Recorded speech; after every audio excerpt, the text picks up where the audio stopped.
I'm going to talk to you about immigration and the body of Christ. Of course, immigration being a giant political issue here in the United States, but not only the United States, but the world. But before that, let's go back to the Republican primaries back in 2016 when Ted Cruz was in the mix. If you remember, I thought Ted Cruz looked like an attractive candidate for the man of lawlessness, the Antichrist. Now, I'm not saying that the Antichrist has to be a U.S. president, but I'm just thinking here.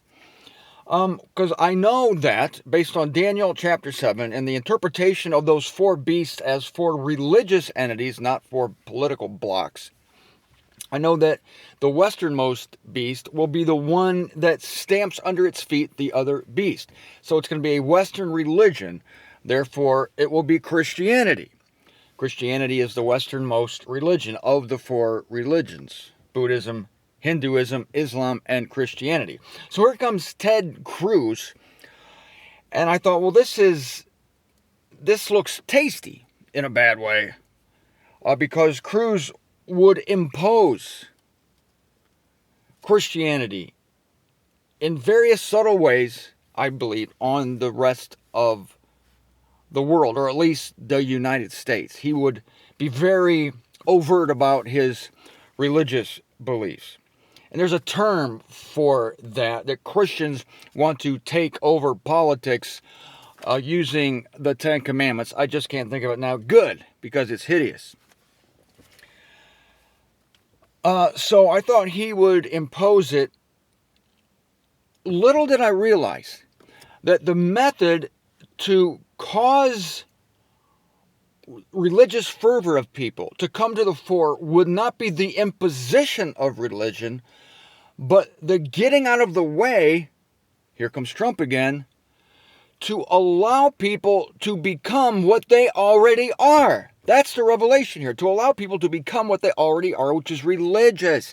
They want to join the most popular religion in their culture. And in the West, that's Christianity. They just want to belong. They want to join. They don't want to be persecuted. They don't want to be bothered. They don't want to be ruffled. They heap up teachers in accord with their own desires. Now, how different is this from Obama? Now, Obama wanted to squash and quash and quell and destroy religions, especially Christianity, because we know, if you don't know this, I'm sorry, Obama is a Muslim sympathizer, if not Muslim himself. And he weaponized the IRS.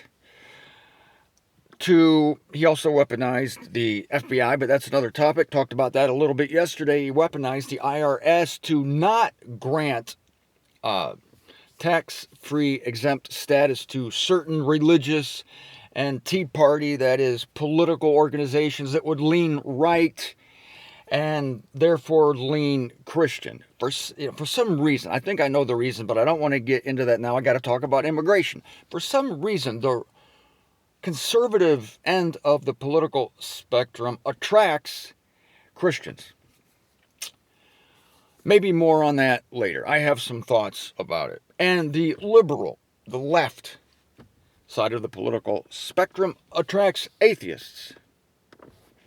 Don't want to get into that now. So Obama wanted to get rid of religions that he didn't like, namely Christianity.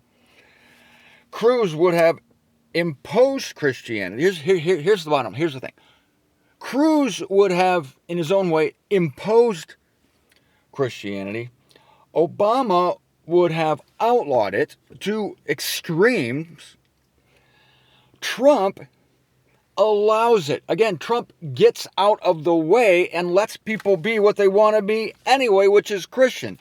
This is organic, it's smooth, it's natural, and it has the same result in that religion comes to the forefront. In fact, the Cruz method of imposing it would turn people off. Well, I was going to become a Christian, but since this weird-looking dude, Ted Cruz, says that I ought to be a Christian, then I'm going to run from it. That's what people do. And same thing the other way. Same thing with Obama saying, I'm getting rid of Christianity. We're going to get rid of it. Going to penalize anybody that wants to be a Christian. Going to do it right now. I'm going to use the IRS. No. No, Yogi Bear. That's not going to work either, because people will rebel against that. Because either way, it's an imposition in its own way. It's being imposed nicely or imposed deviously. Trump just gets out of the way, and that's a beautiful thing, because now people can flourish to be what they are anyway, which is religious. Okay. I keep spitting in here. Okay, so we get to immigration. I'm going to make this very simple for you. This is because I have to understand. I'm not making it simple for you because I think you're dumb. I'm making it simple to you because I had to reduce what could be a complicated issue to a simplicity for myself to understand it. A country in the world is like a house in a neighborhood. Your house is its own sovereign entity. It's your home. You do not let people into it without knowing them, without finding out about them, without in some way befriending them. And when people come into your house, it is generally assumed that they will abide by the rules of your home. A country is like a home. I'll take the United States as an example. That's where I live. We have a nation, and we do things a certain way here. And we run our nation as we would like it. We don't run our nation the way Greece runs its nation, the way Russia runs its nation, or the way Haiti or North Korea run their nations. Just like a house. You can live in a neighborhood, and you maybe at your house you watch old movies all the time. Your next door neighbor might be watching all the latest reality shows. Your house hates reality shows. You may be worshiping, you may be a Catholic at your house, let's say, and you have an altar, and you have a statue of Mary. Your neighbor might be Muslim, and he's on his prayer rug 3 times a day facing Mecca. But so what? It doesn't matter. You're somehow still in the same neighborhood. And the neighborhood, in this brilliant analogy, equals the world. As Trump said at the World Economic Forum, he says, America first, but not America alone. He's going to work with other nations who want to deal with the United States. So in a neighborhood, you may have your little neighborhood barbecues, you may have your neighborhood meetings, you may have your neighborhood committee, and everybody gets along great. But when you go to your house and close your doors, that's your world. You may go to bed at 9 p.m., your neighbor stays up till 2 a.m. So what? Same with a country. A country is sovereign. A country is a home. And anyone that comes into the country should assimilate, that is, become like the country it's entering. Now, for instance, who among you would let someone in your home that you didn't even know? Somebody knocks on your door, let's say. Do you have a moral obligation to invite that person in, no matter who they are? That's why we have peepholes in doors. That's why you open the door a little bit and you have a little chain that's like, yes, can I help you? You want to find out who they are. You have no idea who they are. Do you have a moral obligation to accept anyone into your home? Then why do we as a country have a moral obligation to accept anyone into our country? Did you know that the United States had no immigration from 1921 to 1965? No immigration. We didn't let anybody come into our house, either legally or illegally. I mean, not even legally. Many people don't know that. Why? Because we had such an influx of immigrants from the late 1800s and the early 1900s. You know, the old Ellis Island thing, Miss Liberty holding her flame before they opened the golden door. Yes, we had the golden door. We let so many people in that we had to give them time to assimilate. And so for over 40 years, there was no immigration in the U.S. because we don't have to let anybody in if we don't want to, just like your house. So let's say you do let somebody into your house, let's say, a guest. Now, let's say your children go to bed at 9 p.m. That's your guidelines for your children. But your guest says no. Well, I don't want your children to go to bed at 9. I want them to go to bed at 2 a.m. And I know that you're used to feeding your children oatmeal in the morning. No, from now on, they're going to eat black licorice and chocolate cake. And you'd say, wow, okay, If I don't let you run my house the way you think, then I don't want you to think I'm mean. I don't want you to think I'm not very understanding. If you insist that we watch Dancing with the Stars when really we want to watch John Wayne reruns, I guess we have to do it because you're in my home now. That's insane. That's ridiculous. And here's something even more insane. Let's say somebody breaks in your home, comes in the window during the night, and you come downstairs in the morning and there's a strange person on the sofa. I used to read a Dr. Seuss book to my kids. It was called There's a Wocket in My Pocket.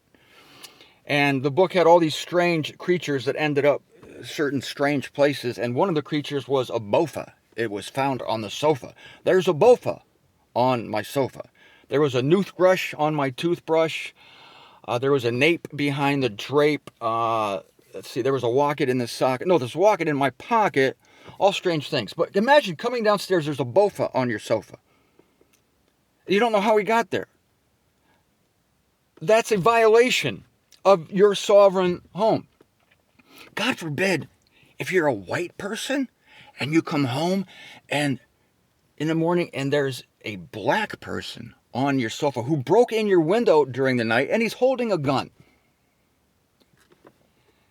Well, you say, I couldn't do anything. I couldn't ask him to leave because I didn't want to come across as racist.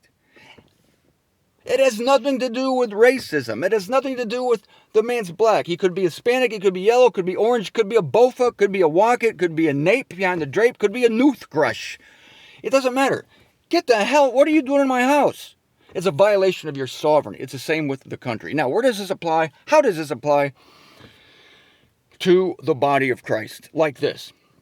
We think that the body of Christ, because it's a message of grace, therefore it has no walls. Because it's a message of grace, therefore it's a message of nice. I hear this all the time. It's ridiculous. It's as ridiculous as this immigration argument that we have a moral obligation to accept anyone that wants to come in. We have to let them in. We just have to, because if we don't, we're going to be seen as racist or we're going to be seen as Islamophobic. And especially if they're Islamicists or if they're really bad people, we can't look like we're mean, and so we let them in no matter what. We're indiscriminate. Do you do that with your home? Are you indiscriminate? Well, he knocked on my door. What could I do? Yeah, he came in there and shot your family, but he knocked on my door. What could I do? I didn't want to appear to be impolite, inhospitable. Oh my goodness. That's insane. I want your children to get up at 2, to go to bed at 2 a.m. Well, okay, I guess I have to. Ridiculous. So the body of Christ, listen, your home has walls. The country has walls. And Donald Trump, God bless him, wants to put a wall on our southern border because people keep breaking into our windows. A bunch of bofas keep showing up on our sofas. And nobody asked them to come in. And a lot of them, not all of them, a lot of them are criminals and they're killing our citizens. And our government, I think it's in a whole other thing, wants to accept them, not the liberal government, the Democrats, because they're not concerned about the safety of our people, about the well-being of legal citizens. They just want a permanent underclass so that they will always vote for Santa Claus, people who will give them stuff free. Anyway, that's a little bit of a distraction there. But the body of Christ and our country and our homes has walls. The body of Christ has walls. The doctrine, the teaching that underlies the body of Christ has necessary walls. And Paul talks about this in Galatians. And yes, I'm going to get back to Galatians. It has demarcations. It has teachings that belong to it. And if you inject any foreign teachings, if any bofa shows up on the Paul's gospel sofa, you must throw that bofa out. What are you doing on my sofa? Get the hell out of here. You're a bofa. You don't belong here. This is for my children. This is for my wife. This is for my husband. We don't even know who you are or what you are. Paul says that if anyone brings you any gospel other than the one we brought you, let him be anathema. Anathema. Dedicated to destruction. Paul did not tolerate any bofas on the sofa of the evangel. And yet he's marveling, again in verse 6, chapter 1 of Galatians, that they're swiftly transferred from that which calls them in the grace of Christ to a different evangel. That's because these idiots in Galatia thought that grace equaled nice. They thought that grace equaled accept anything. And so they were quickly transferred because they were willing to entertain any foreign element because they didn't want to be seen to be discriminatory. They didn't want to be seen to be mean or ungracious. And yet, just because this is an evangel of grace, don't get the idea that it's an unwalled evangel. It's not. It's protected. And Paul is astounded because people are coming in distorting the evangel of Christ. But he says in verse 8, if ever we also, or a messenger out of heaven, should be bringing an evangel to you beside that which we bring to you, let him be anathema. As we have declared before and at present, I am saying again, if anyone is bringing you an evangel beside that which you accepted, let him be anathema. Cursed be you. Throw him out of your house. Take a look through the peephole. Find out they're bringing something different. They're watering down this well-walled evangel. Get rid of them. Don't even let them in your house. Don't entertain them for a second. Paul said he didn't put up with these people for an hour. Didn't put up with them. Got rid of them.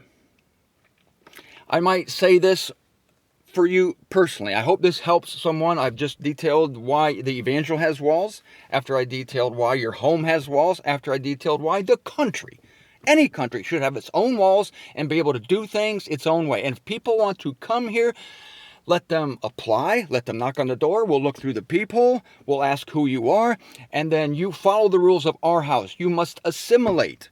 Otherwise, we lose all identity as a country, just like your home would lose all its identity. You go from watching John Wayne movies to watching Dancing with the Stars, apart from your will. Suddenly you don't have a home at all. It doesn't have your personality on it. It doesn't have your purpose on it. It doesn't have your goals for it on it. Now, personally, you also need walls, ladies and gentlemen. And may I give this to you at the end of this video in hopes to protect you. You have to have walls on your own life. People everywhere will try to take advantage of you. They will impose themselves on you. They will ask you to do ridiculous things. And you should consider everything, but you must filter it through the sieve of your own world, of what you're comfortable with, of what you feel right about. Don't let anyone walk all over you. Don't become a doormat. Where do we get that term, a doormat? When somebody becomes a doormat, they're like, whatever. They're a blank slate. They have no purpose in their own life, and they present themselves as open borders, open doors. There's no vetting here. There's no looking through the peephole. It's just whatever. And then they're resentful against the people who take advantage of them. But it's your own fault. How can you be resentful when you let people in? So if we let people into the evangel and they start bringing in laws and they start bringing in rules and we get all mad, it's our own stupid fault. If as a country we have illegals coming in, breaking through the window at night, sitting on the sofa, and they start killing us, we get mad, it's our own stupid fault. We must protect our sovereignty. I want you to protect your personal sovereignty. I want you to protect the evangel of grace because it does have walls. Obviously, I want you to protect your loved ones and your home, and I also want you to protect your country.